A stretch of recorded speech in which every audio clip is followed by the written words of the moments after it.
Hey, have you heard about Anchor?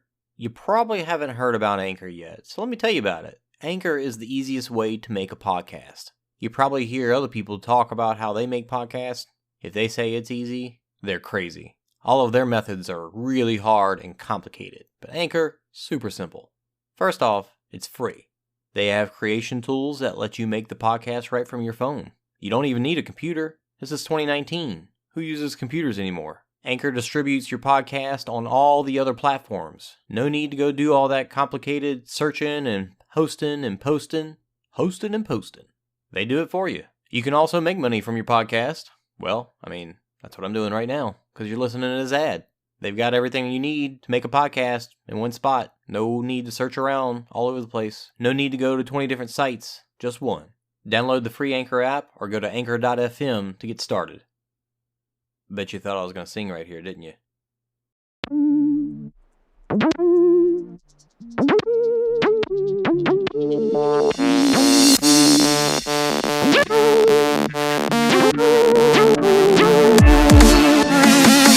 you looking for the hottest news out of the obstacle racing scene? Want to stay up to date on the freshest info, the latest podiums, and hear interviews with the who's who in OCR? Well, you've come to the wrong place. Well, some of that you'll find here. But we're not the media. This is not ORM, OCM, OCRM, ORCM. This is OCR Talk.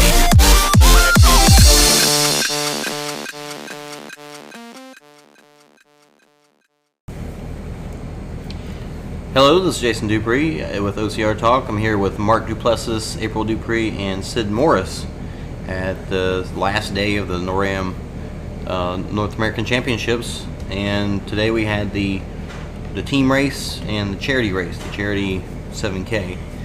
And we just got done hanging out in the hot tub in our hotel for like an hour? Good hour, yeah. It was a while.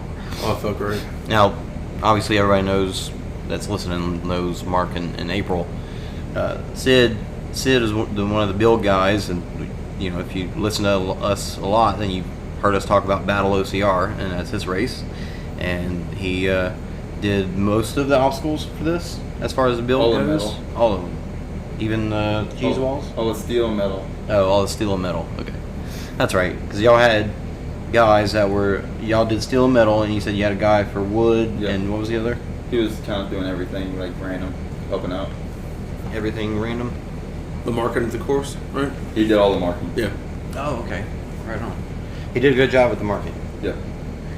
Really did. I don't think there I was think anywhere. NORAM has a standard, and they want to make double lines the entire way. Yeah. Double lines. Which was nice. That was really nice. The only part that I stepped off course for a second was, I think, at the very, very top after the climb on the 15K at the rig. After the rig, you go down that hill and like up a little slant wall, and I just started going around the slant wall for some reason, even though there's tape right across the ground right there. And I saw it and came back. But anyway, so today the team race, so unique in the fact that while these other races we have to qualify for, the team race, they don't have I guess because there's not enough people staying around on Sunday, so they don't have a pro age group and journeyman. It's just pro and open. But they have pro men, pro women, pro co-ed, and then open men, open women, and open co-ed. And so because of that, me and my team, we decided to go pro, even though we ended up being third to last. So we weren't last, which is pretty cool. But there were only, I think, 16 teams, maybe 17 altogether. Which looked 17, I think. It looked like a small crowd in the starting corral, but looking back at last year, it was about the same. I think it was a little bit more last year, but not much. I think the number was like one or two more teams. Yeah. It really wasn't a lot. I was really surprised. And for the men? Yeah, for the men's. The women's pro. was I didn't insanely see them. tiny. Really? Yeah, I live streamed the women's. The women's was really tiny. The co-ed was huge. Co-ed was bigger than both. both. A lot of your main big people, too, did co-ed. Yeah. And it was funny because we were waiting for the transition at after the technicals, and I'll go ahead and explain how it works. It's a relay instead of just being everybody running at the same time. So So you got a speed section, a strength section, and a technical section, and then everybody hooks up at the end, and you finish out the race at the end. The speed section kind of runs up the mountain. It's kind of just a long run with a couple of obstacles. They had a rig up at the top. What else did they do up there? For technical? Yeah.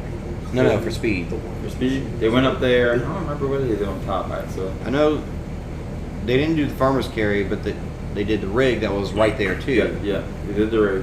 And maybe, no, they didn't do high-low because we did high-low. And they did the little hurdles. Yeah. You call that off. They had the hurdles. The hurdles. Yeah. I mastered those. So it's funny, they did like photo shoots of all the obstacles today because they want to do a revamp on the website. Yeah. And then Brett and a bunch of the main guys were like, just don't take pictures of the hurdles. So the technical guys, the speed guys really didn't have a lot. It's mostly running. And then the strength guys, which is what I did, and Sid, you actually did too. So we had to do, right from the bat, we jump over a wall and then go down to Valkyrie, which we've actually talked about this obstacle already this weekend. So we did that one, which was nice. I like in the speed, in the strength, getting to do something. It was like last year, Skitch was in the speed, strength, I keep saying speed. But that was after they took off the hooks because people were smashing their hands together. But so having something, it's nice. Like I would be so sad if all I did was carry a rec bag for the straight section. So we had a hefty hike up, probably halfway up the mountain almost to get to the farmer's carry, and we did the farmer's carry, the high-low, and then run back down the mountain to do the sandbag carry. And the sandbag carry was the same. The rec bag carry was the same as yesterday, whereas opposed to last year, and it was like half a mile up, half a mile down, or something insane, god awful. Well, that's what you expect when you got GBC eating that up. Yeah. I think a lot of people complain is like, So- it was too much. Because he likes his heavy carries. Yeah, and then we run down from that and pass it off. And I remember coming down, like getting near to the top of the rec bag carry, and being like, "This is it. You just got to get to the top of this, and then you're done." Basically, running down the hill, obviously, but really, there's not much anything hard after that for us. So really, just fly down the hill as fast as you can and pass it off to Juan, was on my team. Mark Johnson, I believe was his name, was my speed guy. And who's your speed guy? I don't even know. He was on the Force 5 team. So he placed like I think 6th or 7th in the pro Saturday, and then I had for the technical a kid that plays first and 13-year-old age. Wow. He was the one that was ahead of us during the charity race. Oh. In the little group, the one Yeah. where they were going back and forth bickering about like who qualified better type thing for, for all that. That was him. Gotcha. He was good too. Yeah, he was really good.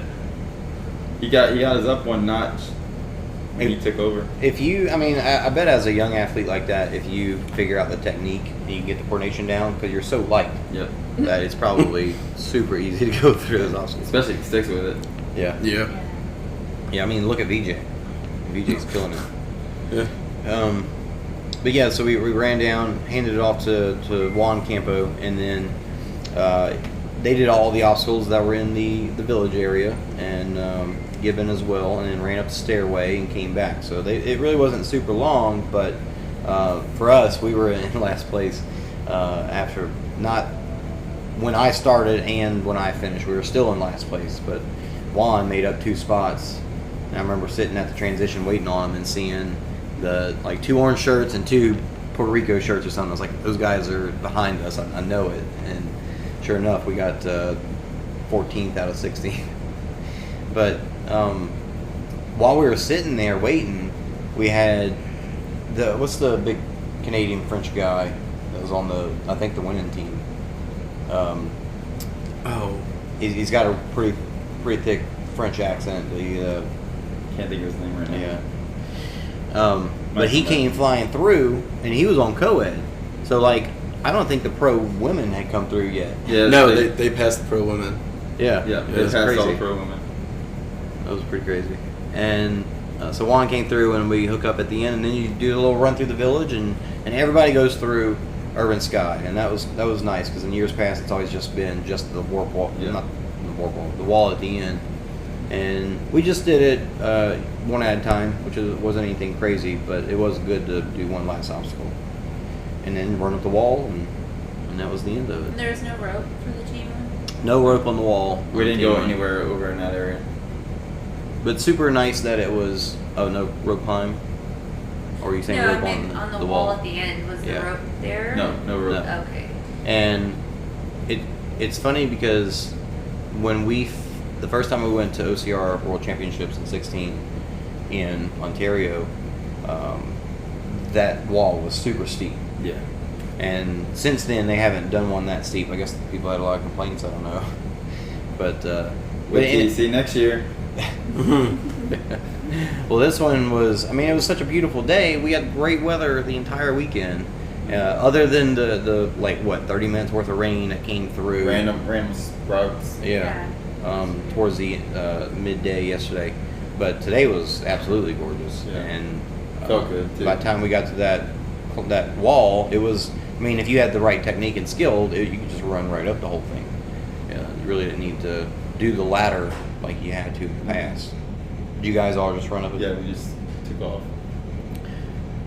So that was good. It was a good event. It's awesome seeing everybody out there because you're waiting in this little transition area with all the the pros and the people who are just signed up for pro, and everybody's hanging out, cheering each other on. Every time somebody comes through, everybody's clapping and being like, "Great job, man!" And really good event just for that, just the camaraderie I think that it provides for everybody. And then so that's all over, and then the charity race. I say race with air quotes. Because everybody's it's just like there's no timing chips, so you just go It's more do like the an course. open type fun run. Do the course, They don't try care the if you skip. obstacles. It's kind of Do what you want. yeah. Some people were like, well, we'll just take this path instead, and like, I want to do that obstacle. Let's try this one. Let's go over there. Yeah, pretty much. But yeah, it was fun. We had a good time. We did it with Mark and April and Mike and Caitlin from Obstacle Run Adventures. That first hike was still pretty good hike. Yeah. That was a hike and a half there. Yeah, it was nice. It was gorgeous. I to could turn see around. April's face the whole time going up it. Yeah. She was mad. Worst. Oh, she was so mad. But she cheered up right away when we started going downhill. I did. I got happy after that. I'm just So not do you used to enjoy it? that. After the Or you just deal with it because you're struggling for a race bike. no, after the mountain it was fun. Like I had a good time with that. That was hard, and it was also super frustrating when like kids were passing me and like older people were just out like having a hike, and I was like so frustrated. That's not. April's like, I can't do this rig, and this old guy just. It was gorgeous up there though. Turning around, looking out. The and watching breeze was everything. blowing. It probably wasn't, but 65 degrees. It's scary if you go out there like 5 o'clock in the morning. No, yeah, I imagine. It's like clouds over Yeah. Mist town. Well, that's what we had last year. Yep, last year was like that. It was like It was nasty. ghost town up there. Yeah. Yeah. And chilly because there's no sun. Yeah. It's amazing how drastic the temperature gets when the sun comes out versus when it's not. And so we came down the mountain, started doing obstacles and really enjoying it. And like April she does a race here and there every once in a while. Like she tried to do Tough Mudder last year and it got canceled because of rain. She did the charity race last year here, and so really getting a chance to just show herself what she can do. And it's really cool to see some of the things that I don't think she expects to be able to do, but then she pulls it out. And, getting over even the wall down by Valkyrie, just a simple, it's not crazy easy because that step up with the little 2x4 in the middle is so high, and then jumping up, wall? and then jumping up and reaching that top, it is tricky. And she did it first try, and getting halfway, even getting halfway through a rig is still really impressive for somebody that never does it. Yeah. And I remember saying this last year too. I really like the charity race because the spectators have been watching over the past 2 days. They've been seeing everybody doing these obstacles, and it's fun to get out there and try them yourself because you're like, wow, this is a lot different from this point of view. Mm-hmm. It looked so easy when they were trying. So. Another appreciation for it. No, I think it's good to involve all the spectators too. Yeah. And getting to try things multiple times too. Like, Mark, you tried Lagaff, I don't know, several times. With it, yeah. I mean, you got it the day before, but Yeah, I got it earlier in the week, or on the 3K. And I was convinced my technique was the right technique, and then doing it today was just my leg wouldn't hold up to it, and clearly it wasn't the right technique because, like, I don't know, I feel like I got like a bone bruise where I was squeezing the pole in between my legs. So what would y'all say the most memorial obstacle or part of the race the whole weekend y'all had?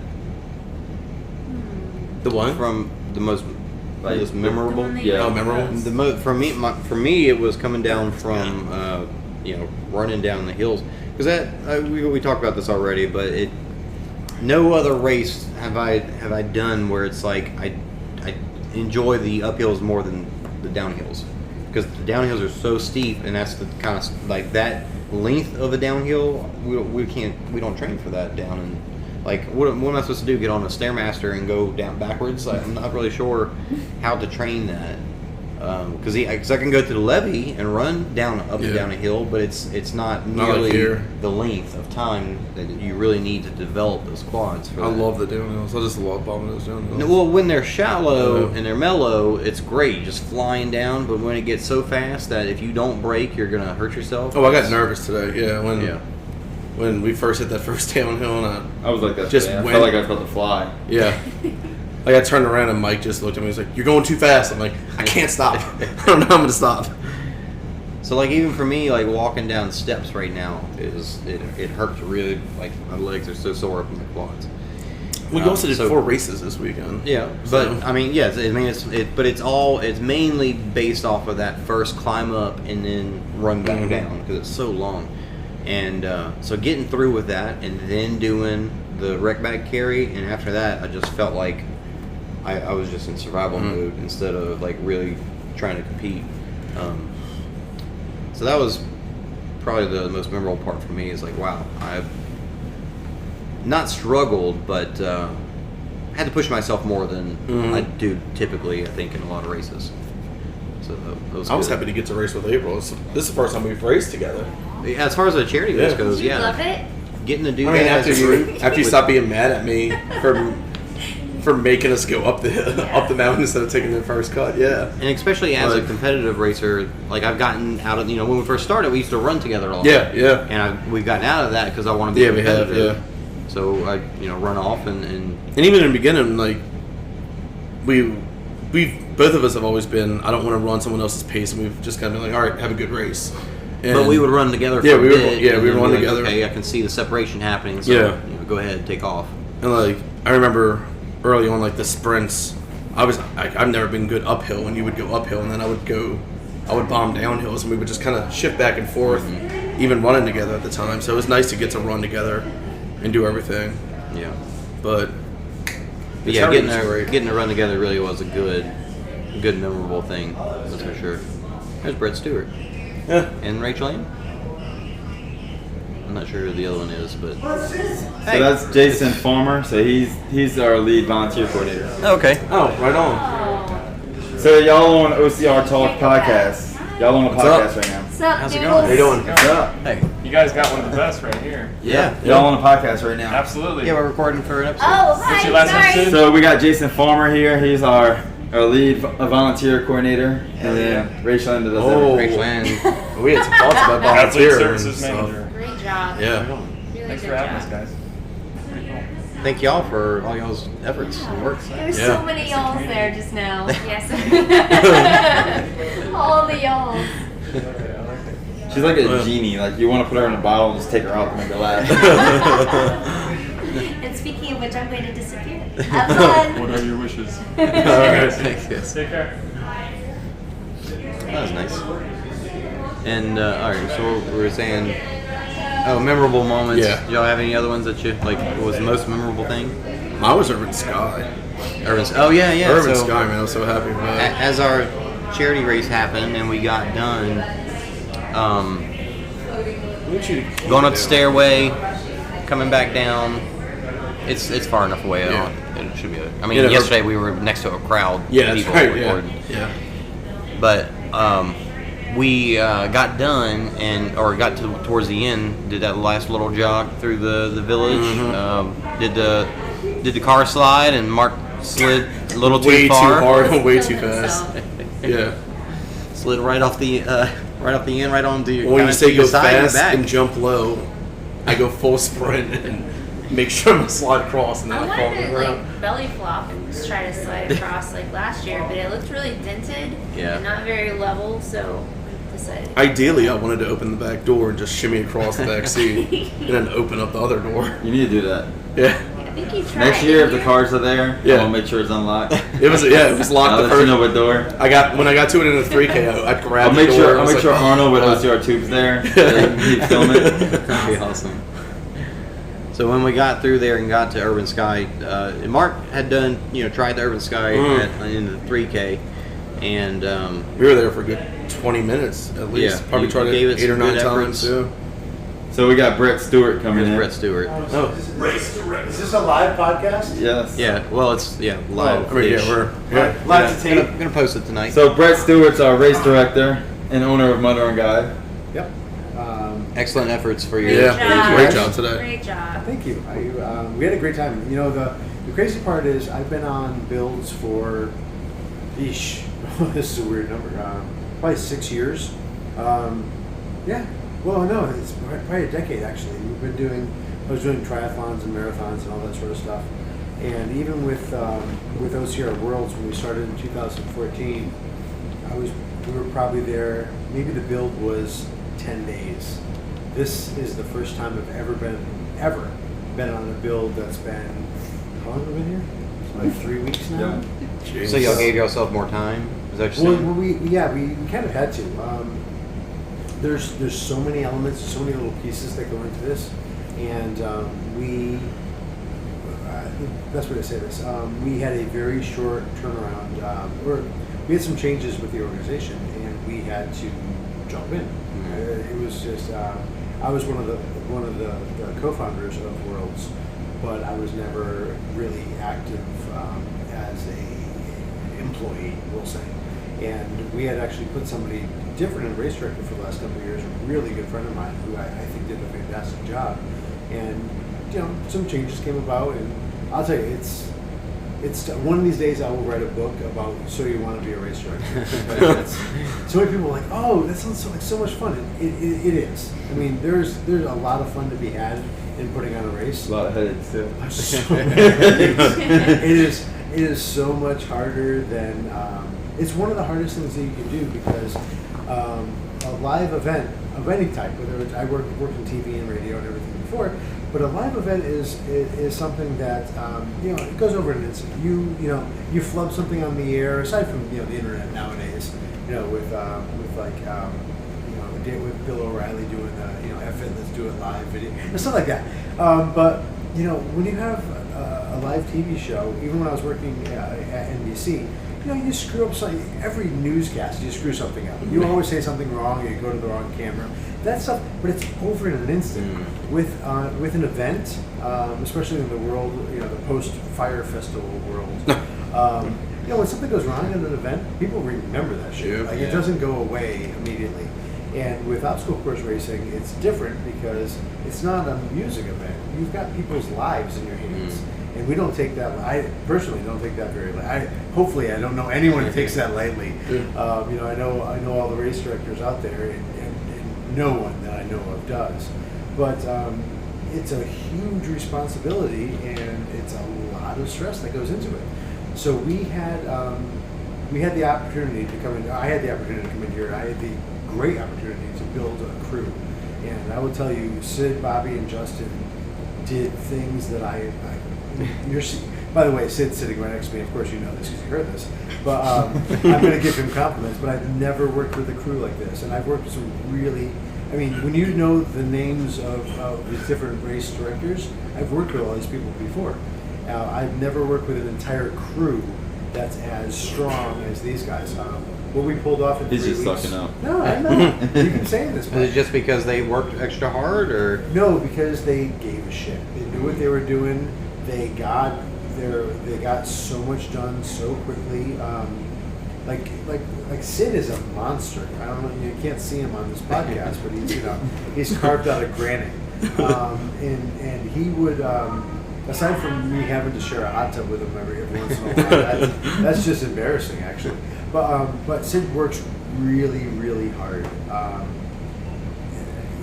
If something has to get done, it's done before. Like tonight, we just finished the race the last runners came in at 4:02 today. And Sid was already out there on the course breaking down elements because Stratton's working on one of the lifts. And probably the biggest build on the course, Triumph, our new version of Dragon's Back, happens to be sitting in a place that they need to work on tomorrow morning at like 7 a.m.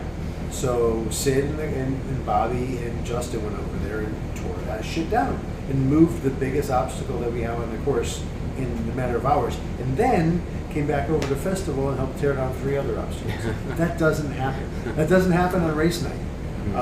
But yeah, I've never seen anything like this before. I'm happy to be a part of it. I don't know if we can replicate this the same way. I hope we can. But gosh, it was fun. This was a grind. 21 days for a build was tough. 21 days with 3 resources because we have 3 guys. All the people last year we had 24 guys. We have 3 guys plus all the local help that we brought in. So we brought a lot of people up to speed. We had a lot of. Everyone was green. There was no seasoned people below the 4 of us. So it was a challenge, but the outcome was great. What did you guys think of the course? It was great. You can tell me. Don't. Oh no, it was great. I was very impressed by it. So what would be one negative and one positive y'all like of the whole course? Don't hold back on the negative. I'm a grown ass man. I can take it. I think the straw under Stairway, or like seeing the crash pads under Valkyrie was like, oh well, that makes a lot of sense, and it looks like it worked really well. Yeah. Mm-hmm. If that was under a Stairway, that would have been probably the only other obstacle that could have really used something like that. Well, the truth on Stairway is, so there was 3 bales of hay, whatever cubic amount. I can't calculate right now. But we backed off of doing anything more on Stairway because as you're coming down, people tend to hit their feet, and we were actually more worried about people losing, just knocking them off of the last stair because you're on your fingertips on that last or second to last stair.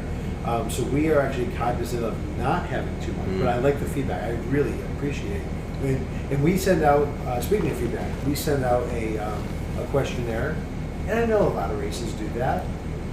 We, on the staff of Adventury, we have Rob, our CFO, whatever, COO, whatever he is, very seriously. Yes, he takes it He very, takes it very very seriously. seriously. So we have action items that we go through, and when we talk about Adventury being athletes first, that really is the number one thing that we worry about, or number one thing on our mind.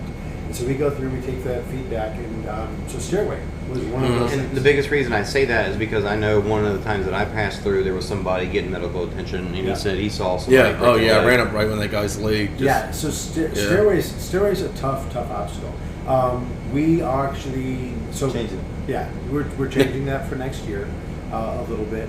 It's an obstacle that has grown up. The obstacle, to be honest, that build of Stairway is 3 years old at this point. And we're very familiar with Conquer the Gauntlet and Dave Main Prize and all those guys, and so we were there in 16 when he actually came up and built it fresh, and it was like the edges of the wood were still sharp and everything. So this is that the same build? No, this isn't that same build, believe it or not. So Tracy, Joe came over with Tracy, Jenna, and Brenna.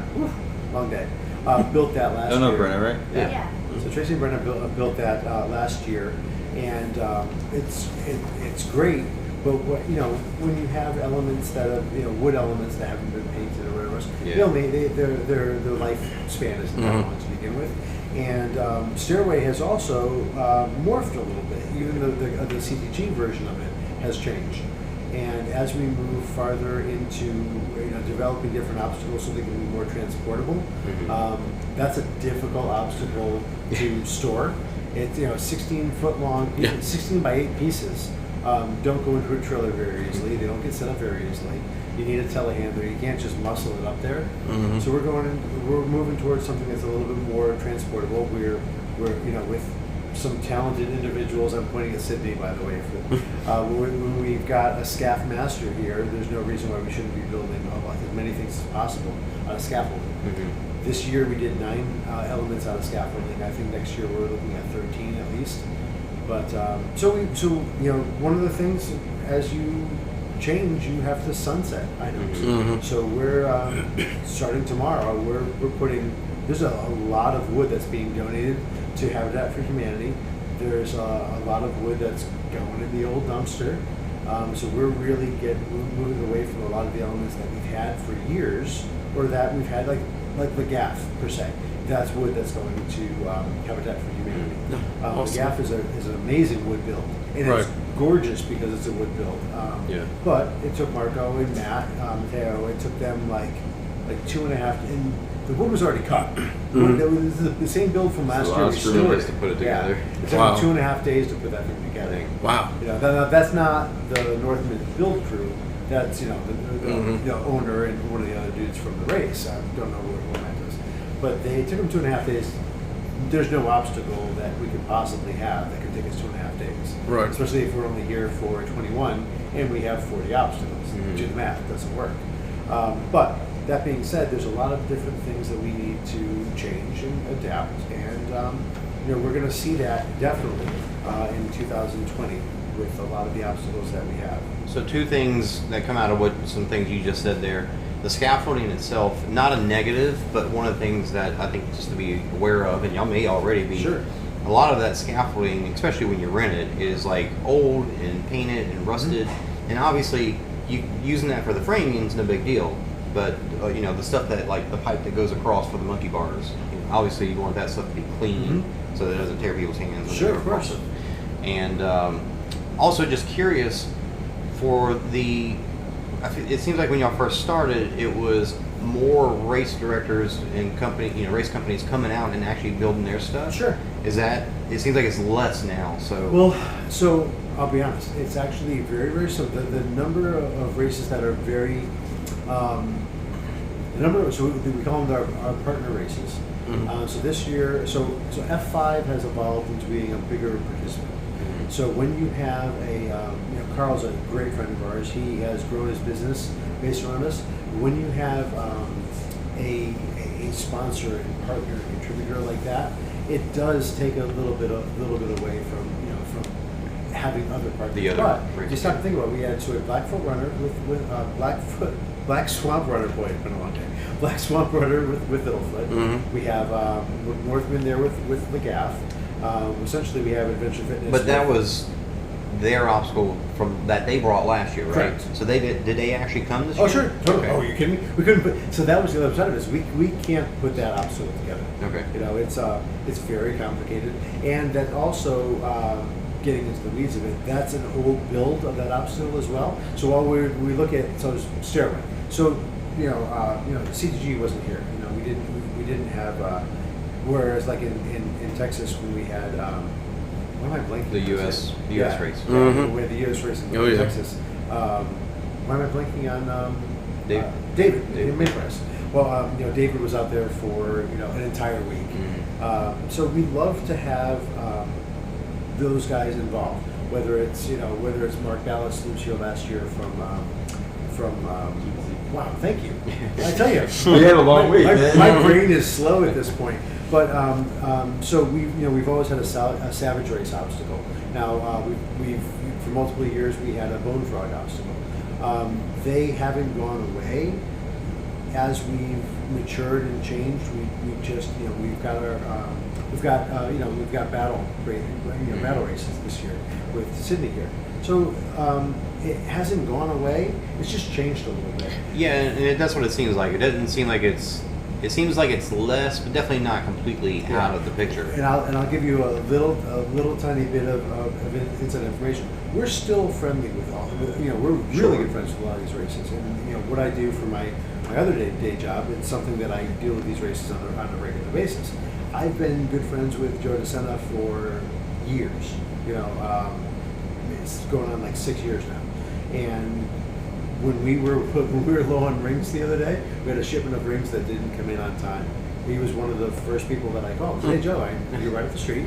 I can drive up, I can drive up to the farm and get them. Do you have any rings? And he said, yeah. Let me go back and look. That's so awesome. we've never had a Spartan obstacle. So that was this year? Yeah, it was just a week ago. That was on, Yeah, you never had a Spartan obstacle. The but Hoovy you had- from Indian Motor Yeah. ended up helping us out. Yes, yeah. So while we don't have floating doors this year, Hubie still came up and brought us, All the rings for Valkyrie. 90 Nice. rings for Valkyrie. We put That's them awesome. up. We put them up, and then our rings came in the next morning. But that's the way that it is when you order stuff. Once again, I So can't. is it just easier for them to not have to come out here and do that kind of stuff, I guess? Yeah, I'll tell you, For some of them? there's an expense on their part. So we had City Challenge this year. It fit well with LB because he's an East Coast guy. So it was easy enough for him to drive the cars up here. It was easy enough for him to bring the boards up. You worked with him last weekend. I worked with him 2 weeks ago on an event that he and I put on every year, a private event, and he brought his doors out, and we figured out how he was going to get them here. He rented a trailer and strapped the boards to the back of one of the cars, one of the taxi cars that people jump over. But there's still, if you look at the race and go, oh, there isn't a whole lot of other name brand obstacles for different races. They're really all still there because those races are all a part of us. Like I said, we just finished having dinner with Hubie. LV just left a couple of hours ago. While we were having a drink, Troy and Sandy from Black Swamp came in to say goodbye. Carl's out here from F5. Don was here from Latin Break. We still have those relationships. Yeah. It's still a bit, it's different as we go over the years. Yeah, it's evolved Yeah. over the The years. same thing every year. I definitely didn't think that was a negative. I was just Oh, sure. curious of Yeah, I how the don't back think it- end of that worked. Yeah, and there's even more to it than that too. There's a long history. Like the previous race director was Jerry that started Jerry Foreman that started terrain race. So Jerry, when I brought him in a couple of years ago, there was Y'all don't want to bring in Bill Spada? I don't. I do know Bill. So the funny, there's a lot to be said about that. I actually know Bill pretty well. Yeah. His office is 7 miles from my house. I've sat down and met with him. I'm not an enormous fan of the direction that cool events it takes. They do it, but they do it just because they do it differently than everyone else doesn't mean that it's good, bad, or other. You don't have to love it. You don't have to hate it. It's different is different. Some of us love it. Yeah, Some of us yeah. hate it. I mean, I love terrain race for what it was. We do miss what it was. Yeah, That's what. and now it is. Yeah, and I had a deep relationship. I know every person on that build crew because it was a Phoenix-based product, and I live in Phoenix, so I know them really well. It's tough to look at changes and feel comfortable with them, especially when it's friends of yours that were displaced.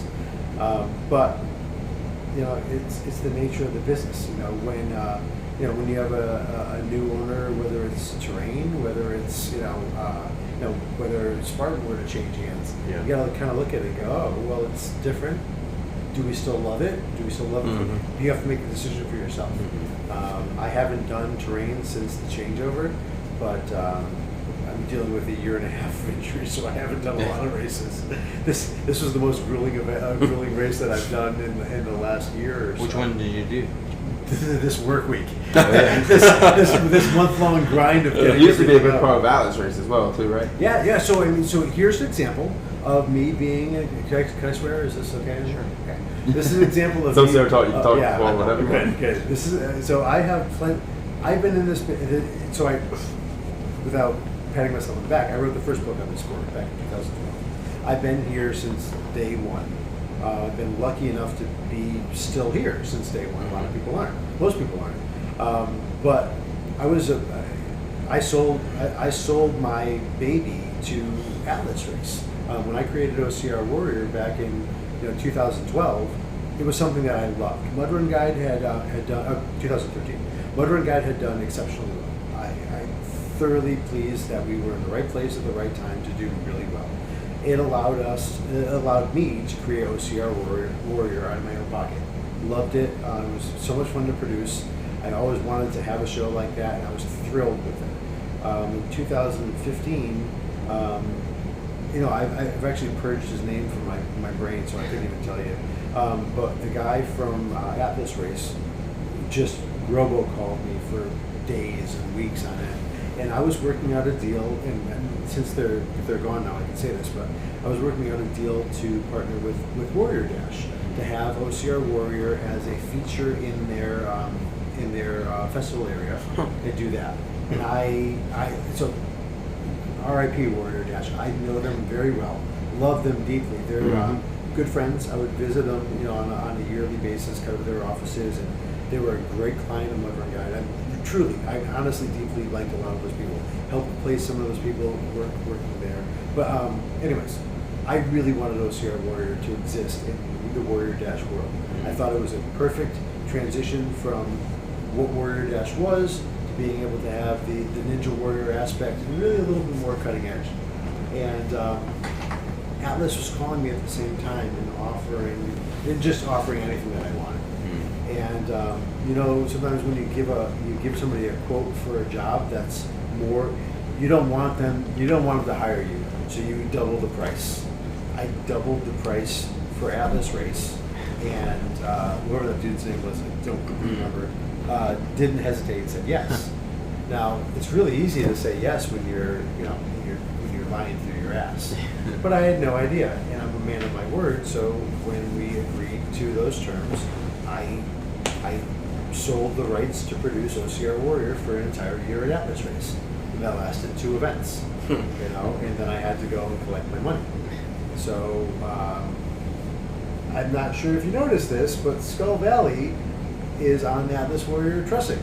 I had to repossess all of their equipment to get my money back. So I mean, it's not fun, it's not friendly, but that's an example of a fuck up where I chose money over my dream.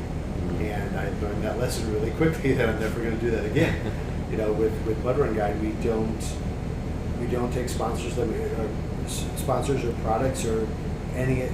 I can make a decent chunk of money by taking a protein product or this supplement or that supplement.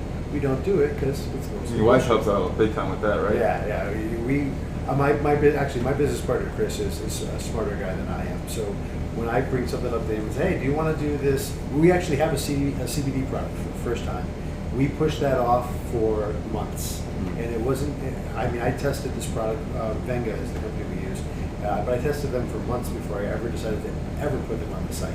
And even with Adventure, with Worlds and NORAM, we, even though I have that relationship, we won't transfer it over and use them as a sponsor right now because until WADA has accepted CBD, we want nothing to do with it. But even behind the scenes that we're at with Worlds, we've turned down stupid amounts of money from these ridiculous companies like different protein powders and supplements, companies you've never heard of that just want to get themselves on the map. Yeah. And they'll spend anything to do it, but we don't want to be associated with it. Yeah. So I mean, the sport is still full of all of those people. It's really tough to kind of weed them out and make sure you stay true to what you really want to do. Yeah. Brett's also going to be the race director for OCO World Championships this year. Nice. So, we're just figuring out the whole trip over. My wife just booked her tickets to London, so we'll be over there again this year. How about coverage? I know, so Matt Willis did y'all's coverage. Sure, you did. I didn't get to see it yet because I've been running. Nor have I. Matt, both days. So Matt's a really good friend of mine. Matt was a competitor on OCR Warrior back in 2015, and we've been friends for years. And he came on to Mud Run Guide shortly thereafter. He's the head of our crew. Okay. And so when he did it pass down from Margaret to him? It kind of sort of yes and no. So Margaret, Margaret, I love to death. She's happy birthday, Margaret! If you hear this, it was her birthday a couple of days ago. We all sent her a message. We miss her dearly from having her here. But she was actually an employee of both Adventure and Mud Run Guide. So when she was doing the live coverage, she was doing it for Adventure. Mm-hmm. So when Matt came this year, he said, "Oh, I'll just take Margaret's spot," which we would love. I love what he's doing, but the the reality of it is, Adventure has their own social team as well. So Matt did it for Mud Run Guy, which was awesome. I haven't even had the chance to see it yet. I haven't had the chance to see much aside from Sydney's face and Bobby's face and Justin's face for the last 3 weeks. But I hope that it went well. I caught something about you did an interview with VJ the other day, so hopefully I'll get a chance to check it out. So I know there's a lot of people like myself out here that are trying to do our own coverage, kind of to fill the gap, because while y'all have y'all's coverage, and our coverage is definitely I don't want to say weak. It's really hard, Yeah. I'm only telling you this, but it's really, and we've been doing this for 6 years. Mm-hmm. It's really, really, really, really hard to do coverage of an event, because either you want to be involved with it, you want to race in it, you want to hang out, you want to see it, you want Right. to do it. I mean, there's very few people that do a really good job because it's so tough. But you have the people that are great in niches, like you have Arnell. I know. It's great. Come on, I mean, is there anyone better than him that does, for doing the videos and everything? He's grown. I mean, I remember his first videos when he started doing this. He just delivered a 3K video that we're going to release tomorrow. I was talking to him about it. Yeah, I was talking to him earlier. He does it so quickly and so well. And he just does. does he just like head back to his hotel room and start? Yep. He does. He stays up all night and works, Wow. and We know he's it. so passionate about Yeah. it too. But he you figures it can't out take ahead of that. time. Like as he's shooting About it, what shots Yeah, he's he gonna knows what use. he He's wants planning. to do. He goes Yeah. in like this race. He's telling me he wants to incorporate like the environment, the flowers, Yeah, and yeah. the whole thing as a whole. Yeah. You know. But we've built these cottage industries around OCR, or they've built themselves. I Yeah. can't take any credit. OCR is, we see with losing Warrior Dash and Tough Mudder having economic issues, and the sport where it is now, people will look at it and go, "Oh, we're in tough shape for OCR." No, it's maturing. It's like, whether it's road running, whether it's triathlon, sports mature over time. You have a sport like cyclocross that never made it big. We got lucky. We weren't cyclocross, which had a shot to make it big, but OCR blew up. It became the Tough Mudders of the world became the household name. Now we're seeing it flatten out a little bit, but you're seeing the maturation process. You're seeing races like Rugged growing in different areas. Yeah. Races like Spartan having to grow in different areas. They do more than 50% of their business internationally at this point. So I like where OCR is. I remember the days when there was 600 different races. Yeah. My damn book came out, and I chronicled 36 different races in my book. By the time it was published, the first printing of it, 8 of those races were gone. Just gone off the face of the planet. By the time my book was in the second 50,000 publishing, there were another half dozen that were gone. So I mean, to this point, I look at my book and Warriors Dash is gone. There were probably 6 of those 30 some odd races that still exist. Maybe less than that. Probably 4 of those races that still exist. But I'm still very passionate on the sport, as we all are. I look at it and think, boy, we're going to be in a good shape. We're going to be in good shape. We just need to kind of weather the storm, and the best races are going to survive. Yeah, and I know, like Worlds last year had that awesome coverage that they did, like Yes. kind of like a sports. That broadcast. was the best. That was expensive. I'm sure. It was difficult, but it was pretty amazing. Yeah. Having Fran as the host, I've since become friends with her. She's fantastic. But the whole Sky, I believe it was Sky Network that did that. Did just an amazing job. I'm totally stoked. So by the way, I wanted to be. I petitioned long and hard to be one of the hosts, and I said, you know what, it's a show in the UK. That we just can't have. We can't have a New England speaking boy over there. It's just not going to work. You're way too. What is it? You're way too American, I guess. Was the way that they put it.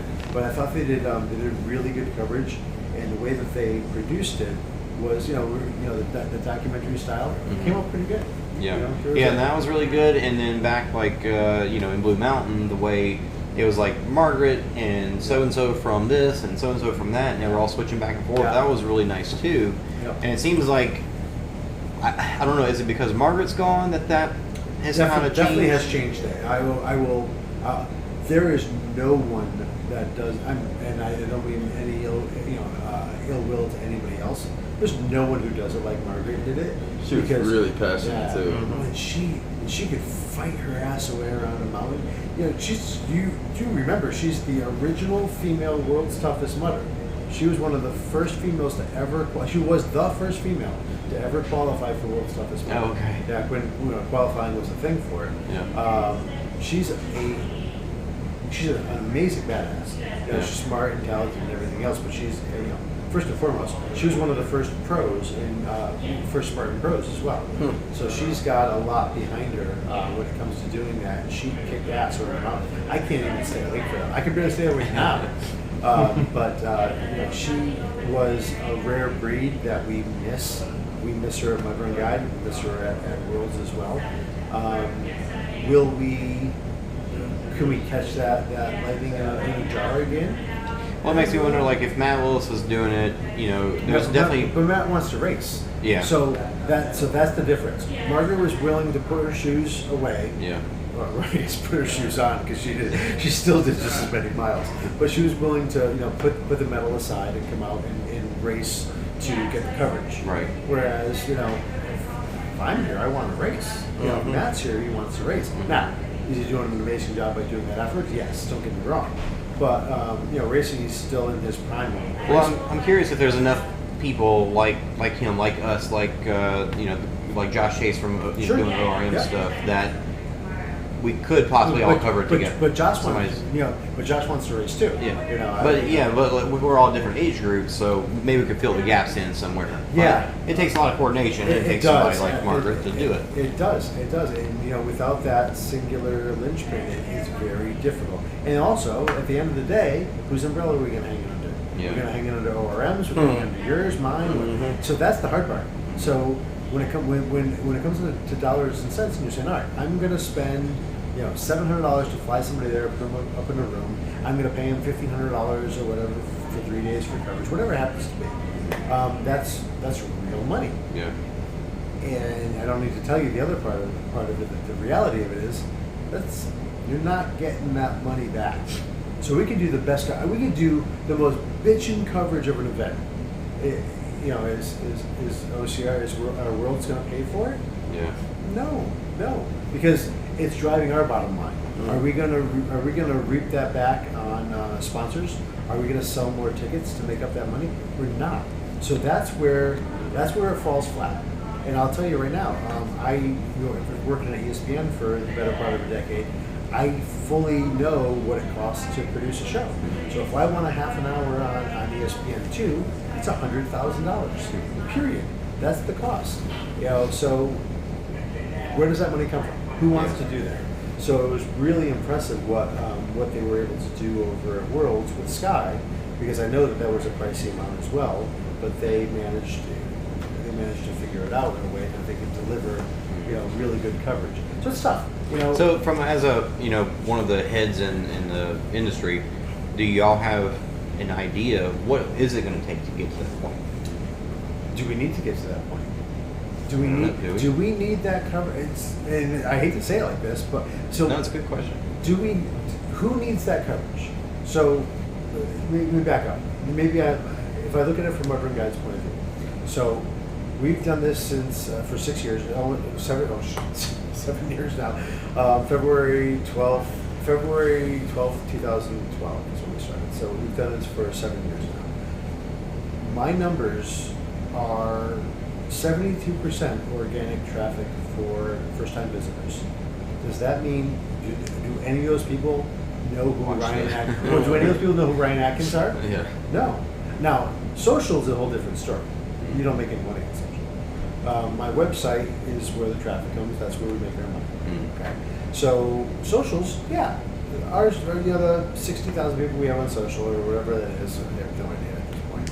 But they know who Ryan is. They know who Lindsay is, and that's great. It's great for us to produce coverage and highlight the best people of the sport. But that doesn't move the needle that doesn't make my my Google. Tracy just messaged me. Oh, cool. Yeah, that doesn't make my Google ranking change for what really turns the needle for income for you guys. I'm sure you figured out the metrics on how you pay to be here, how you pay to do what you're doing right now. Does live coverage move that needle for you? Maybe your answer is different, but I asked the same question. Are you going to get more views? Are you going to get more listens to your podcast, more downloads, more Having live subscribers coverage. for having live coverage?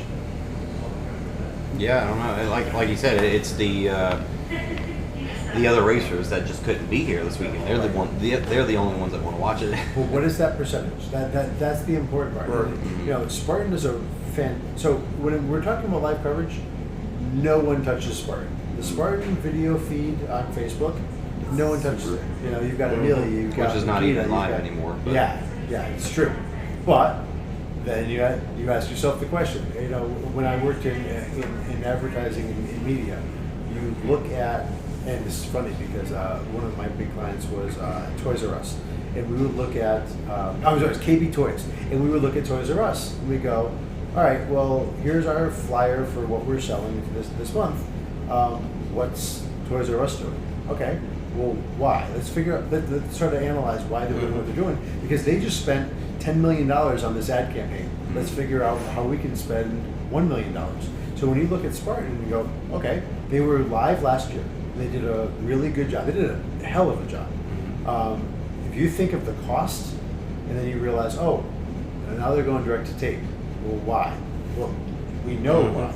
Reason number one is because coverage on the mountain sucks. So the little tiny bit of history, and I'm sorry, I'm talking That's so all right. much. That's great. I just happened to walk in on this, by the He's way. got a record of them always going over an hour, so we're gonna keep it going. I can crush that myself. This is not an interview, by the way. We're just, Yeah, Yeah, it's not an interview. It's a chat. It's a chat. So a tiny little bit of history about really where adventure racing that morphed into OCR came from is Mark Burnett, the creator of Survivor, was originally one of the producers for the X Games when they were doing adventure racing.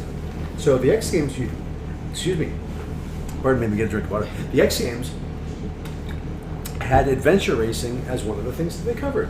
Adventure racing and Subaru Primal Quest were really getting big in the early 90s. Great sport, by the way. Everything that we see out there on the mountain came from that. Don't get me wrong. Adventure racing lives on in OCR, but and even like Joe DeSanto, like Joe was a great adventure racer. So everything you see in Spartan, you're kidding me? He absolutely came from adventure racing. He just dumbed it down for the average person, because adventure racing is 6, 8, 10, 12 days, covering 100, 200 miles. Right. Well, you can't do that on a course out here and get 10,000 people to show up. But so the X Games did their the first year in 93, 92, 93 covered thank you covered the sport of adventure racing, and it was interesting. It was expensive as shit. So when they build a BMX course and you look at it and go, wow, they spent $1 million on this course, it was even more difficult and more expensive for them to try to cover adventure racing. So we know live coverage is really hard to do. So technology has changed. We could probably figure this shit out. We've got Wi-Fi, we've got this now. It's still that expensive to produce something. So Spartan, for as good as their live feed was, they would spend all this money to have a really great signal. They would, they have, great, they're running around with red cameras on the mountain and getting great footage. It still is spotty, flaky. It still sucks. It doesn't look like, and that's the problem, is we can't get OCR to look like the Tour de France. We can't, because we don't have the coverage, we don't have the technology, we don't have the sponsors, because who else is going to sponsor it? And when NBC put money into the production for Spartan, it was for one particular race, or one particular series. Yeah. You can't keep that up for an entire year with like the Tour de France or any of these other events that take place over an entire country. They have the production, they have the sponsors, they have the ability to dump $1 million into coverage and have the best cameras and choppers and the whole nine yards. When you've got a gator on the ground with with a camera, it's really very difficult to do. You got a couple of guys running around with a little steady cam trying to get good coverage. It's just very difficult. So when we look at it and say, all right, how do we get that coverage? Or do we ever even bother trying to get that coverage? So that's where it comes down to. Maybe the reality of it is, if you want to experience it, get your ass out here and see it for yourself. We built a course that came through the festival area. We had 4 separate obstacles within, from the start line, the finish line, 4 separate obstacles that you can walk up to, see, touch, and feel as a spectator. That's where I think it has to be. We could probably do some better technology with maybe having some big video screens and having cameras at a couple of locations. But you're not going to follow along with an athlete and get good coverage. You're just not, especially on a mountain. Yeah. No. Well, cool. No, it's awesome. Like, obviously, the everyday runner has those concerns. Like, well, why can't I see the race live? Yeah. But that's a lot of stuff all this back end stuff that most people aren't thinking about. Yeah. And different perspectives. But it comes down to the money. It really, truly does. You're sad to say, because like, oh, this would be such a great part of the sport. And you're like, well, aside from think of triathlon. They do the Road to Kona. Yeah. That's you see that live? No. You see that a month later. It's a produced event that you see well after you've already known who the winner is. So it's tough. Live stuff that takes place, over vast distances or over difficult terrain is incredibly tough, and I don't see it getting any better anytime soon. Even doing it with drone footage, now you're too far away and you can't tell the perspective. Dealing with handheld stuff, you've got the wireless issues. So I think we really need to look at it and go, all right, it's really expensive, it's really tough to do. Do we need it?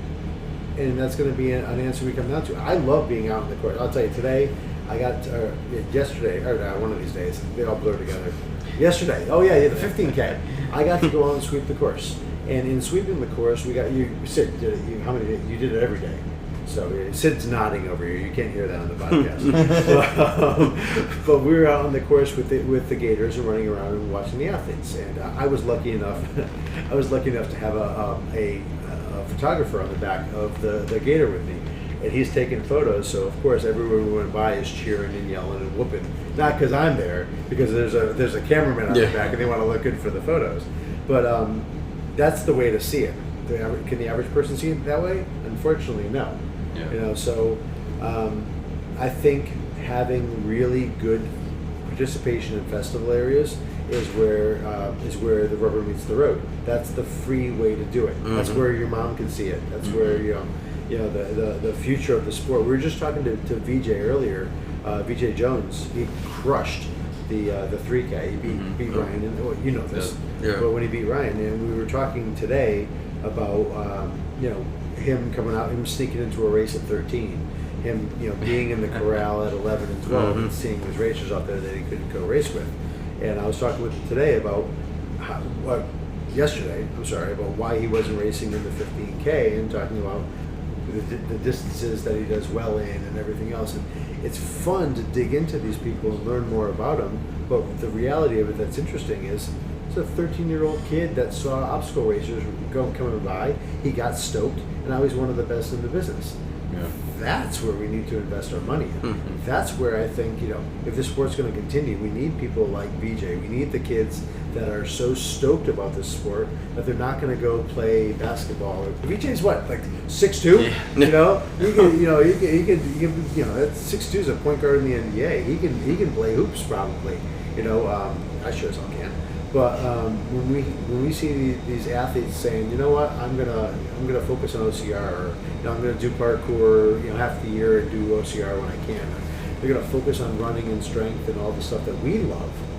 We're the old. You're younger than I am. But we're the old timers in this sport. Yeah. When we look at it and go, I wish I was 13 years old starting this. Me too. But if it wasn't for these kids, the future of the sport are these participants that are coming out right now, guys and girls, that are so stoked. Did you see our 13? Our 13 to 19 field? The girls. Did you see that awards on Saturday? The girls from 13 to 19 just crushed the course. Their times were destroying. Obviously, we peak at 30 to 34 or something. So the male 30 to 34, that's other times. But they were beating like the males, 45 and up pretty handily. Because I was standing around with a lot of guys that are my age, and the girls were coming up, and their times were 7-8 minutes better than the guys standing around me. And they're like, in first place for 13 to 19, the 16-year-old from Albuquerque, Betsy Ross or whatever had 47 minutes and 26, and the guy next to me goes.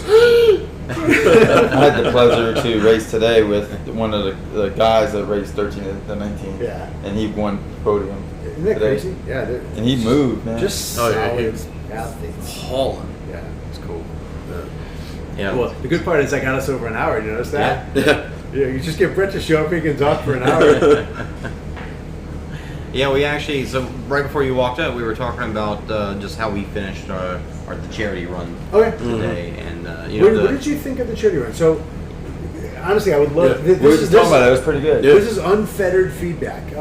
So, of the changes that, I hate to say this out loud, but of the things that we think could possibly change for next year's event, we thought maybe the charity race was a little bit too long.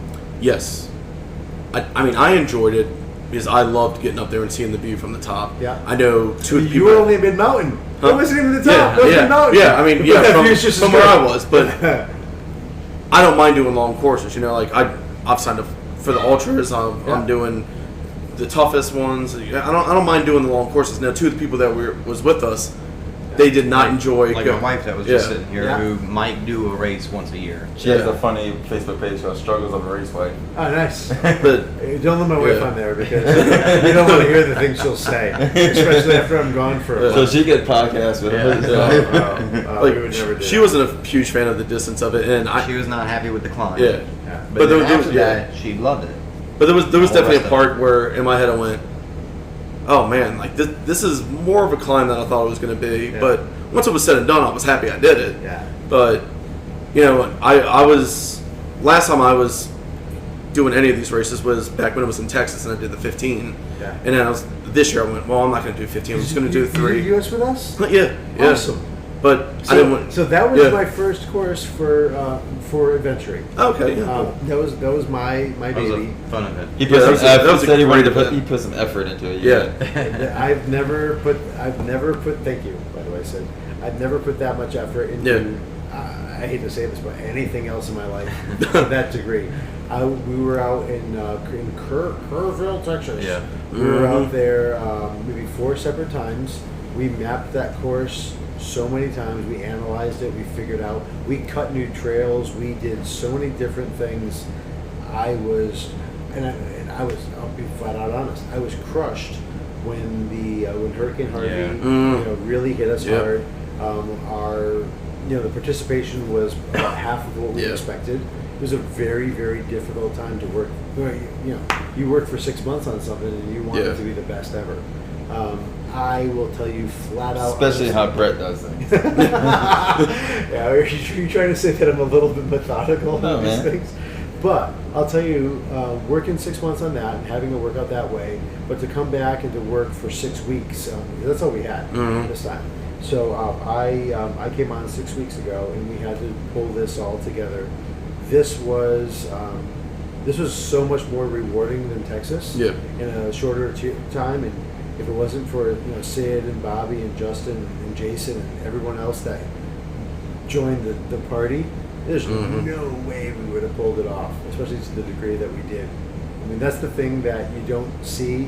You don't want to see how the sausage is made. You really don't. Yeah. Because the amount of work that goes into it is sometimes isn't commensurate with the product.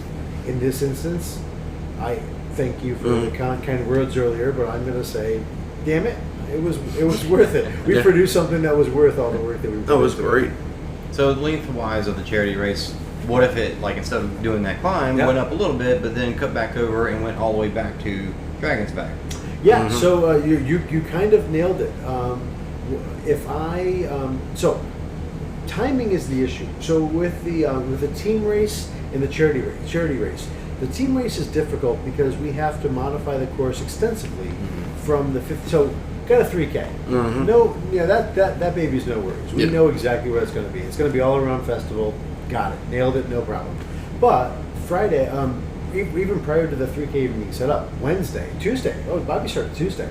On Tuesday, Bobby started marking the course for the 15K. It takes 2 full days to do. On a mountain, that shit's tough. Does He did all does he of do them. one tape and then the next tape? No, so there's 3 of them. So he's a maestro of course design, by the way. He took our maps and he made them real. When you plot, that's the funny part. You take Google Maps and you plot everything out. And you've got this exact mileage and you've got exactly this. And then you realize this Google Map or Google Earth view was created 18 months ago. That trail is overgrown. That trail doesn't even exist anymore. Those trees have grown up. You can't even get through there. In that spot you thought you can get across that brook, there's no way. It doesn't even exist. So when I first came out here to Stratton, I had a course that was already Or there's spots you can't go. Oh yeah, you just. Oh yeah, thank you. There we go. So Stratton had to give back some areas for conservation. These So we birds. Yeah. These birds that we keep hearing about. Oh yeah, the thrush or whatever from last year. No, this wasn't that this year. Although it was a bear habitat that we had to work around on as well. But they built a new lift this past year, and they built new mountain bike trails. Those 2 things separately probably wouldn't be a big deal. Put them together, and that covered a huge section of the mountain. The sinuosity trails for mountain bikes come all across the mountain, like It's gonna be nice. yeah, like $5 million worth of trails or something like that. But when they built the new lift this past year, the Sun Bowl lift, Snow Bowl lift, they had to give some area back to the state. That area was directly where all of our courses were laid out. I didn't know that until I got here 3 weeks ago. So we said, all right, we're going to modify the maps. We're going to move them around. Not a big deal. So we did that, and then that covered the 3K is on the base, so not a big deal. But that covered the 15K and the team race that was going up that section. Well, the 7K was going to come exactly like you guys just mentioned, come across the mid-mountain. We thought that would be a fantastic way to do it. Now, the one issue about coming across mid-mountain and going over to Sun Bowl is we don't come through the village. Bad issue because we really want people to see people there. So we try to build these clover leaves. And you saw that with the team race. Team race was all these clover leaves coming out of the base, and that was on purpose.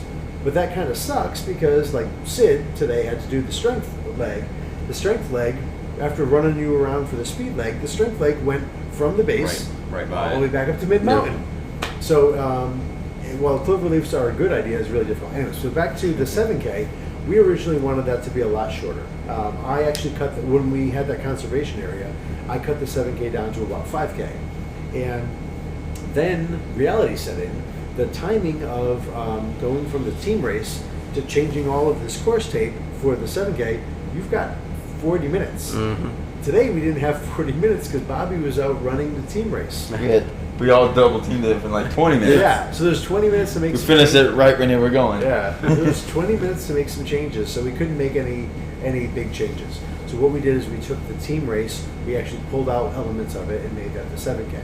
Now, in reality, what we want to do is we want to pride ourselves on having 4 distinct courses. Next year, you're going to see 4 distinct courses. Next year, I would love for we're still working on it, but I would love for there to be 4 distinctly different distances as well. That means the team race will probably be a different distance than say the charity race. I don't want to give too much away, but we have some distinct plans of what we want to do with those distances. We've spent in the entire 3 weeks we spent building this. When we weren't building in point A, we were looking at point B, C, D, and E. There's a lot of mountain here that we didn't cover. And working with the Stratton team, they let us in on, oh hey, by the way, there's another 3 miles of trails over there that you didn't even think about. Oh man. Yeah, so we've got areas that, if the course is here next year, because I'm not saying that it is, and I truly don't. No, I'm not hedging. I truly don't know the answer. Okay, but if the course were here next year, the course that I want to build looks so much different than the course you saw today and the course you saw last year, and I'm really excited if that were the case because there's some neat stuff that we can do.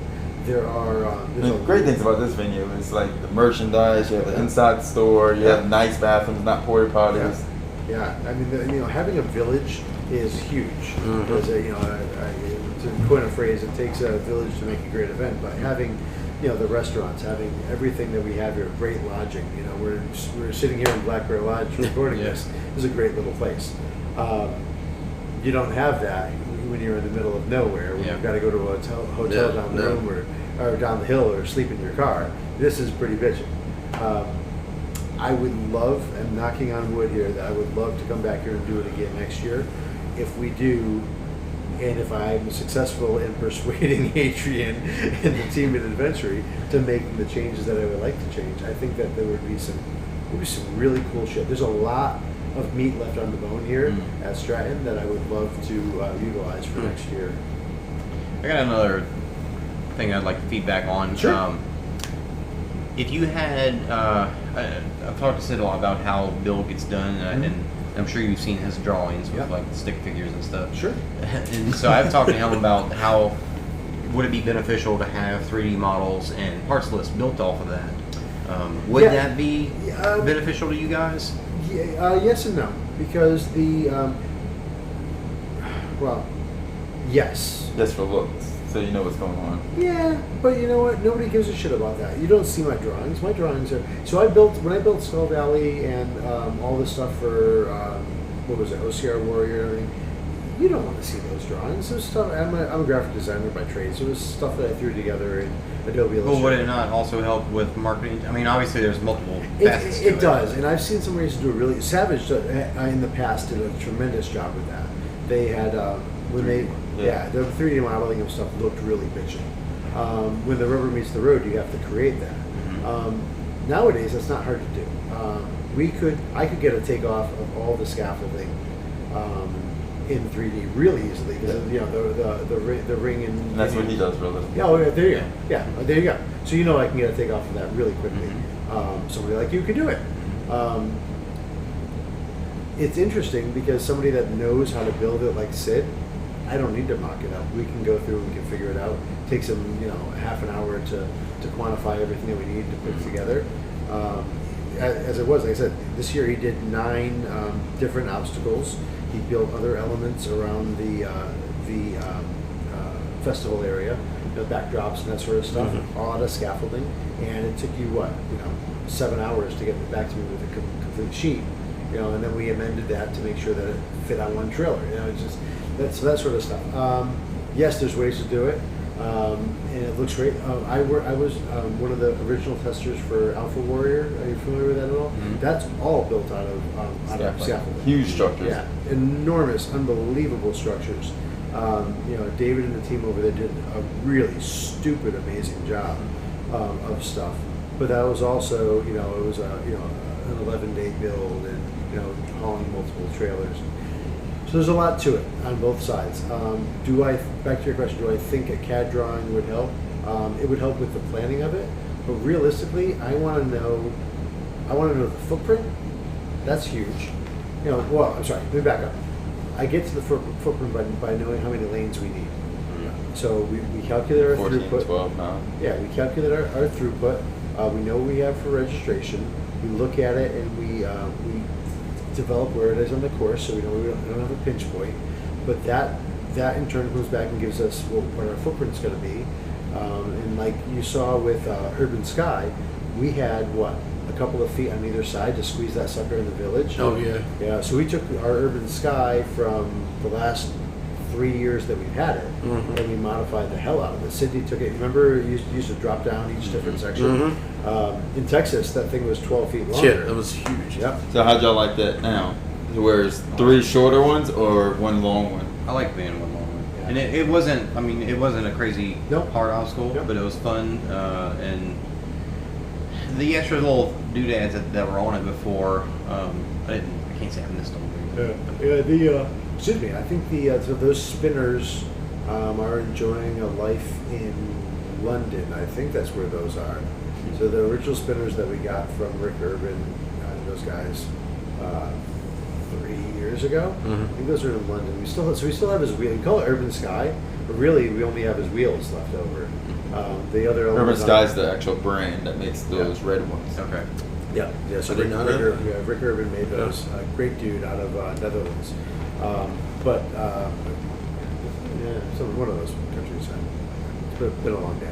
But all the other elements on there, the D rings. Mhm. That, by the way, I should just tell you that I designed those.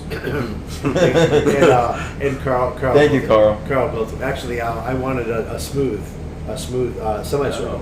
But I gotta tell you later about some things me and Carl talked about earlier. I can't. I mean, those were great. That was one of my favorites today. Thank you. Was that one? The placement of where it was was perfect. Yeah, so Because, many people crowded around it. Team Puerto all Rico day. crowded around I it. know. and So we our lost offices it are right earlier. above that. So, Yeah, that's what Sid was telling us earlier. So I'd be sitting in the office and I'm working on our loadout plan and I'm Mhm. working on London and everything else, and I'll go, Puerto Rico, ah! I mean, they're the loudest, greatest Oh, bunch. yeah. I've never so Worlds. You get a little bit of that, Mhm.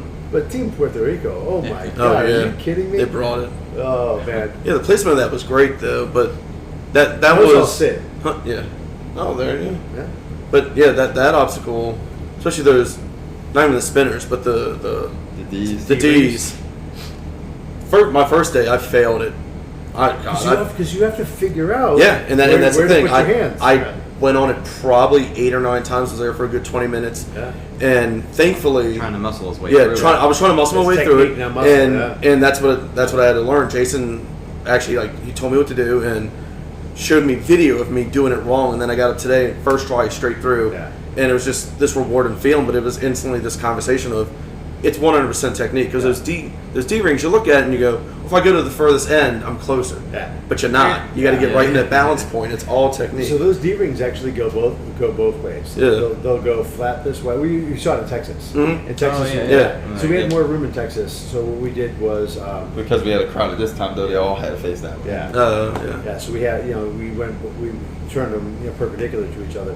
But originally that design was going to be a semicircle. Mm. And Carl came back to me and said, if we do it in a semicircle, we have to get a tool made. We have to bend them like this. Mhm. And it's going to cost you X amount of money. I can make them in this D shape like this. He said it'll be just as good. And the funny part is, I love that you have a flat spot and those two 45-degree Mhm. angles, Yeah. because now you have to decide. Whereas with a curved one, you can probably shimmy your hands Yep. along. You can't do that here. So I think that's an example of of working with a really talented designer, somebody who Mhm. does everything in a CAD drawing, and going, hey, here's what we have. Well, how can we do it? And Carl's Yeah. fantastic, by the way. He goes, oh, I can do that. Just give me a minute. And he'll come back to me the next day and say, well, how about this? We can build this. We can build this out of aluminum, or we can build this way. So he Oh, yeah, gives a like lot the of over and risks. under. Yeah, That was a cool one. Oh, that was great. It's nice to see ones that aren't just another rig. Yeah. But it's So unique. But it's stupid. Yeah. It's we can say it's a stupid looking obstacle. You're like, oh come on, what is this little stupid? Yeah. Oh, But it's fun. It's And- hard. And that was the good thing about the charity races, that you have the time to go up and just play on the obstacles and go, let me try as many times as I can. Yeah. I did it. Maybe I failed it the other day. Yeah. Let me think about the technique that I need to no use. band, no Yeah. obstacle completion today. It's all And just about fun. just spend your time trying to figure out the parts that you might have screwed up the first time. Yep. And I'll tell you, and I'll leave you with this because I got to get out of here. Right? If I don't get some sit down, I gotta plus get I'll some talk for. food. Plus I'll Bobby talk. grab me some food? No, your food didn't come. So Sid was here while we were having. So by the way, Sid passed up dinner at a nice restaurant to be here. I know. And then I show up and talk the whole time. But then again, this is Brett Stewart 101 right here. I managed to do shit like this. You do a lot better talking than me. No, but this is a plug for Adventure. So just hear me out. The reality of Athletes First is we spend a stupid amount of time going over those results, getting the feedback, talking to athletes, trying to figure out. And that's one thing I do say about Adrian and Rob is they really look at the surveys. I mean, the entire time. Like one time, we was about to modify stairway because of the landing, and they went through the surveys and see if anybody said anything about the exit of stairway. You know, that's what they do. If there's any issues, they'll go through the surveys, see if anybody said anything about this X, Y, and Z obstacle. We changed our signage this year. We changed how we did the transitions for the team race this year, just based on that feedback. You know, a lot of people think, we really freaking listen, and sometimes it's a pain in the ass. Sometimes it's, we're going to change the way that you do Or stuff. last minute. Yeah. There's last minute changes because of feedback that we get. We take our own internal feedback, but the reality of it is, the sport of OCR is changing. It is. When we see a Warrior Dash leave, it shakes us the hell up. You know, I said, we see Tough Mudder having issues, you know, with participation. It shakes you up a little bit. All right. Well, we can't just skate by on what we've done before. We need to focus on something. Is it harder obstacles? Is it longer courses? And we come back to the whole athletes first. Because if athletes tell us athletes are going to tell us with their pocketbook or their mouth. If they tell us with their pocketbook, it's too fucking late. Yeah. Okay. When they tell us with their mouth, then when they type it, they're not telling. A lot of times, they're grabbing us by the ear and telling us here locally. But the chance that they have online to tell us, whether it's on Facebook or through these athlete feedback, we take that shit really seriously, and we put it into what we're doing for year to year. Now, that being said, everybody, just the entire team and all of the people that work with us, we probably have 50 years worth of experience in the sport combined. So we look at it and go, all right, there's things that people want, there's things that we should do, and then there's things that if we can or can't. Yeah, people may not even be asking for this, but we need to look at it and figure out, okay, there's things that we can do to make this race better. I'll tell you right now. I'll even tell you numbers on it, or I'll even allude to the numbers on it. Our participation for women is down. So you look at that and you say, all right, why? Usually that feedback comes in that it's either too long, it's too hard with obstacles, or, I guess those two things are the biggest things. One of the things was, the jackass who built Skull Valley didn't put a step, for years. I got beaten mercilessly for feedback the last 2 years because because we didn't To get up to it. a rope at Skull Valley or something else, making it difficult to start. This year we put a step there, and we're going to do that in the future. We got great feedback. Simple little 24-inch step made life so much better for everyone. I'm sure. And the cool thing makes it like a start. That's where you start. Yeah, it makes it. I mean, I'm short, so a lot of times when they're like, "Oh, this is the women's step," I'm going, "I'm 5'6". This is it's right this there. is my step too. I'm stepping on that thing. But we take that feedback and we look at it, and I will tell you first and foremost that the biggest growth we've had in the sport of OCR, putting this on the podcast, the biggest growth we had was in 2015. In 2015, that was the first time that female participation outpaced male participation. Oh, wow. So when we looked at the sport, we were looking at 51 to 53% female participation.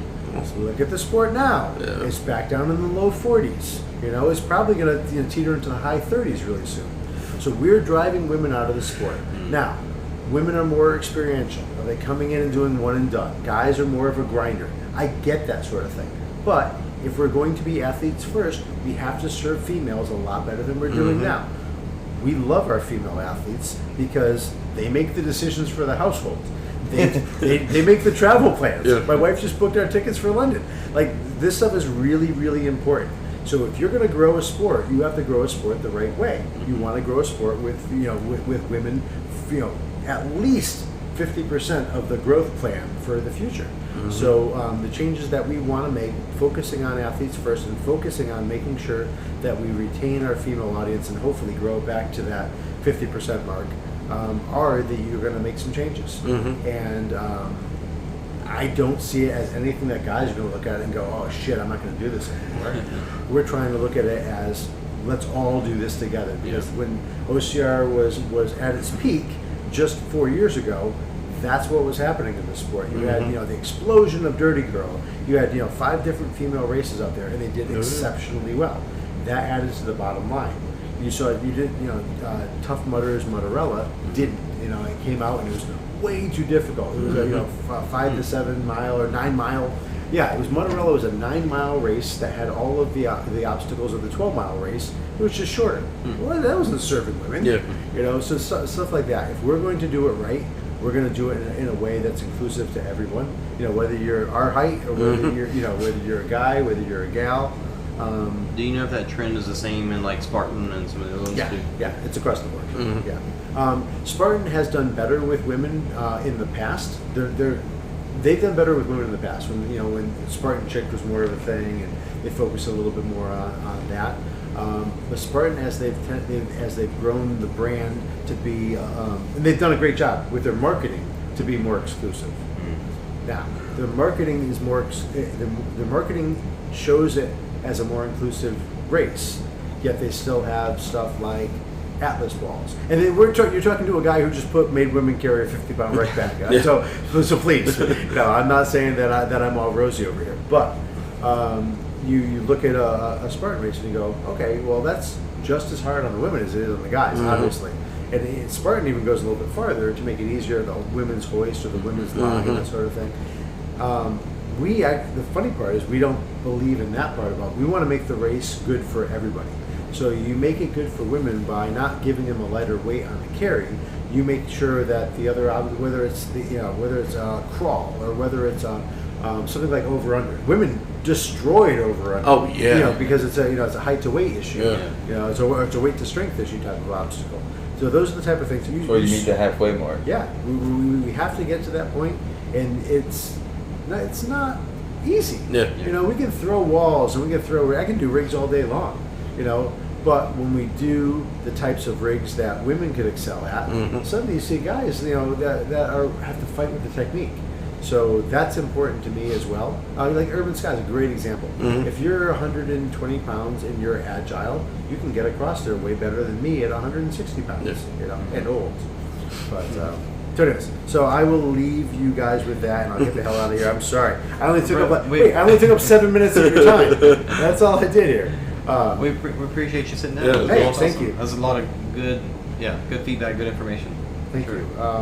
I love the sport. You love the sport. I love the fact that you guys invited me over. I didn't even see the microphone when I walked over. But That's a pretty neat microphone, man. I know. You needed that one. April bought that one. That's for me, a like nice- right when I first started. That's a blue. Yeah. So that's which one you've been doing all the recordings? Yeah. It's a blue USB microphone. Look at that. It's a thing of beauty. But guys, thank you so much for. I can't even say having me because you had no choice. I just walked over and sat down. But I love. I love being on the. I love the fact that you had Sydney here, even though I did all the talking. But anyways, Appreciate you. Awesome. Thank you. What time is call in the morning? 6:30? Yeah. So no, we're meeting at 9 o'clock in the morning. We're going to come here and No, wait! You're ruining the audio. I got meal tickets. Yeah, I'll see you guys in the morning. Much love. Here's to the sport of OCR. All right, yeah, that's a good place to call it. Yeah. Hour 30. Definitely longer than the other recap episodes. The first one I think was like 15 minutes. Oh, and then the first yesterday- one was short. We had that band start. Yeah, and then yesterday was about 30 minutes, I think. Yeah. So, How y'all like these long podcasts? people love them. We did that one, and it was, my God, we recorded for Were you like and Anna? 2.5 hours, and I broke it into 3 episodes. Oh, yeah. And I was talking to Mark about it the other night, and he was saying, what would you say about it? That it made you hate it? How it was like that it didn't finish the conversation? Oh yeah, it drove me Was it nuts. I kind of- didn't finish it, but every time Did you listen to I was those? getting ready to listen to the next part, It and I was just like- kind of jumped over. Yeah. It was like, all right, let's talk about CrossFit, and then the in music kicks in. Did you hear those? Oh, yeah. The fake ad at the end of it. Yep. Trickster. Yeah, he talked for a while, but I mean, at the same time, he also talked about a lot of things that we were kind of thinking about beforehand. Well, that was kind of why I wanted you to come sit with us too, just to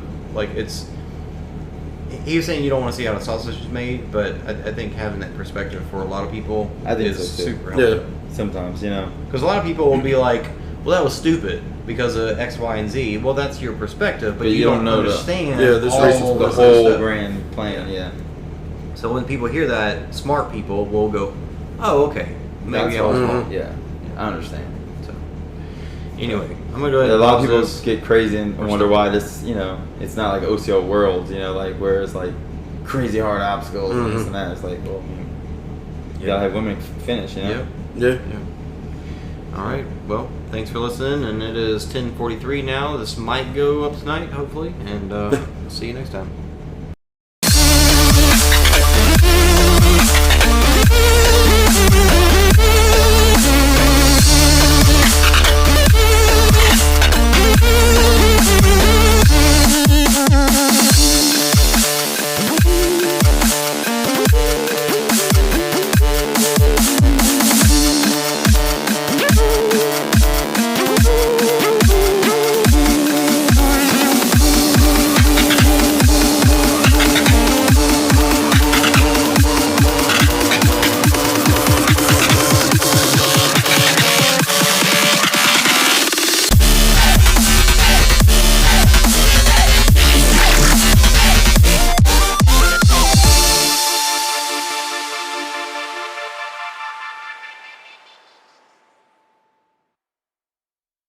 Declan, you want to say hello?